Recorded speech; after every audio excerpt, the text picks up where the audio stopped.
حضور فرماتے ہیں عمر کی بڑی شان، بڑی شان، بڑی شان.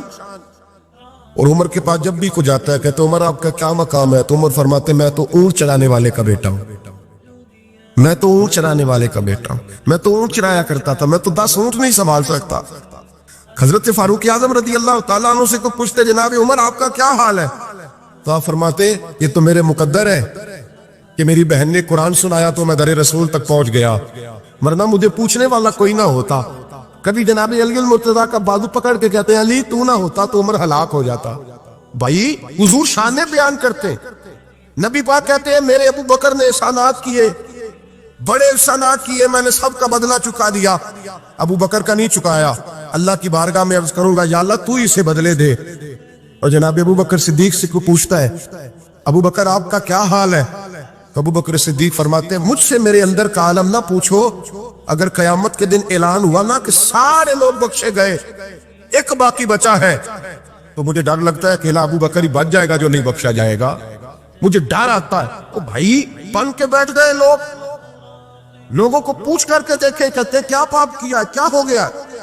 خشیت سے کانپتی ہوئی روحیں، تڑپتے ہوئے میرے رسول پاک کے غلام، اولیاء اللہ صوفیاء کرام کے رونگٹے کھڑے ہیں رب کریم کے خوف سے. جو جتنا مالک کو جانتا ہے اتنا کانپ رہا ہے، اتنا ڈر رہا ہے. جس کی آنکھوں سے آنسو خشک ہے مطلب یہ ہے یہ رب کو جانتا ہی نہیں. اسے کیا خبر اس کا جلال کتنا ہے، اسے کیا خبر اس کا عذاب کتنا ہے. تو کیا جانے ان بطش ربک لشدید، جب وہ پکڑتا ہے تو بڑا سخت پکڑتا ہے. حضرت عثمان غنی کو 3 دفعہ میرے نبی پاک نے فرمایا جنتی ہے، جنتی ہے. العثمان فی الجنہ، العثمان فی الجنہ، العثمان فی الجنہ. 3 دفعہ حضور نے جنت کی بشارت دی. میرے مصطفیٰ کریم نے فرمایا میرا عثمان گلی سے گزرے تو فرشتے بھی اس کی حیا کرتے ہیں. جناب عثمان غنی جن کو میرے نبی نے 2 بیٹیاں دے کے کہا عثمان میری 100 بیٹی بھی ہوتی، ایک کے بعد دوسری انتقال کرتی جاتی تو میں ساری تیرے نکاح میں دینے کا. وہی حضرت عثمان غنی قبر پہ کھڑے ہیں حضور کے وصال کے بعد، ایک قبر پہ کھڑے، آنکھوں سے آنسو جاری ہے، داڑھی ساری آنسوؤں سے بھر گئی ہے، روتے ہی جاتے ہیں، روتے ہی جاتے ہیں. غلام کہتا عثمان یار رونا ہمیں چاہیے، رونا ہمیں چاہیے جن کو کوئی بشارت نہیں اور آپ کو تو 3 دن بشارتیں، روتے کیوں ہو؟ جناب عثمان غنی فرمانے لگے جس مصطفیٰ نے مجھے جنت کی بشارت دی اسی رسول نے فرمایا تھا قبر آخرت کی منزلوں میں سے پہلی منزل ہے، آخرت کی منزلوں میں سے پہلی منزل. سوچتا ہوں اگر رب کریم نے عثمان سے حساب پوچھ لیا حساب کیسے دینا ہے میرے مصطفیٰ کریم نے. یہ تو بات ہے نا جناب عمر کی، یہ تو بات ہے حضرت عمر کی، حضرت ابو بکر کی، جناب عثمان غنی کی. اور جس شیر خدا کے بارے میں نبی پاک نے فرمایا علی منی وانا بن علی، فرمایا علی اور میں 2 نہیں، میں علی ہوں اور علی میں ہے. جن کو فرمایا من کنت مولا ہوں فہذا علی مولا، اس کا میں مولا اس کا علی بھی، اس کا علی بھی. جس مولا علی شیر خدا کو یہ درجہ دیا. ولی المرتضیٰ اٹھے ہیں، نماز کا وضو کیا ہے، مصلی کی جانب جانے لگے تو جناب علی کا وضو تھر تھر کانپنے لگا، صبح برسنے لگے. حضرت سیدنا امام حسن آگے بڑھے، ابا جی کیا ہوا؟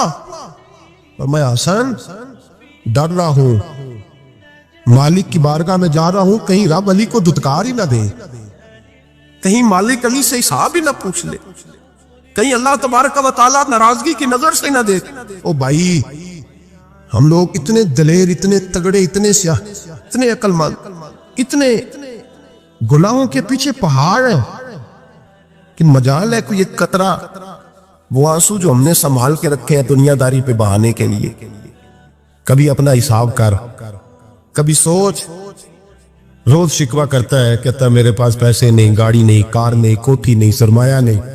کبھی سوچ جو کچھ ہے اگر رب کریم میرے اور آپ کے اعمال دیکھے تو ہماری حیثیت ہے کہ وہ سارا کچھ ہمیں دیا جاتا، ہماری اوقات تھی کہ وہ ہمیں دیا جاتا جو اس نے دیا ہے.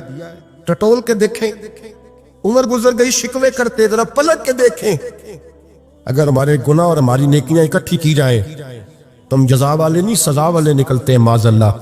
مامور غزنوی بڑا پیار کرتے تھے ایاز کے ساتھ،